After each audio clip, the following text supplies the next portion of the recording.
ప్రతి సంవత్సరం శ్రావణ మాసంలో గంగపుత్రులంతా ఒకే చోటుకు చేరి ఎంతో ఘనంగా తెలంగాణ గంగపుత్ర తెప్పోత్సవ ఉత్సవ కమిటీ ఆధ్వర్యంలో ఈ కార్యక్రమం ఎంతో ఘనంగా నిర్వహిస్తారు.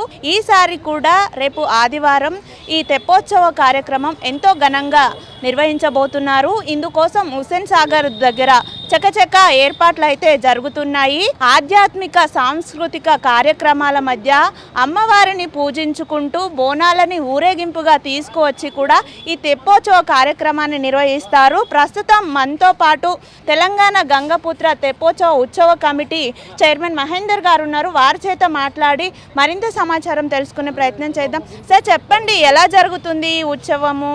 ఎన్ని సంవత్సరాల నుంచి నిర్వహిస్తున్నారు? రేపటికి ఏర్పాట్లు ఎలా చేస్తున్నారు? పూర్వము మా ఫోర్ ఫాదర్స్ అప్పటి నుంచి కూడా ఈ కార్యక్రమం నిర్వహిస్తూ ఉంటాం. తెలంగాణ ఉన్నటువంటి ప్రతి సంవత్సరం కూడా ఈ శ్రావణ మాసంలో తెలంగాణలో ఉన్నటువంటి చెర్లు అన్ని గుంటల దగ్గర మా యొక్క పూర్వీకులందరూ కూడా గంగా తెప్ప వదిలి చేపల ఉత్పత్తి కోసం చెరువులో పూజ చేసి గంగా తెప్ప వదిలేయడం మా ఆనవాయితీగా వస్తున్నది. అదే విధంగా మేము కూడా హైదరాబాద్ లో ఉన్నటువంటి గంగాపుత్రులు, తెలంగాణలో ఉన్నటువంటి గంగాపుత్రులు అందరం కలిసి ఇక్కడ ఒక కార్యక్రమం, ఇది కూడా గంగమ్మ గుడి కాబట్టి ఒక ఘనంగా నిర్వహిస్తున్నాం.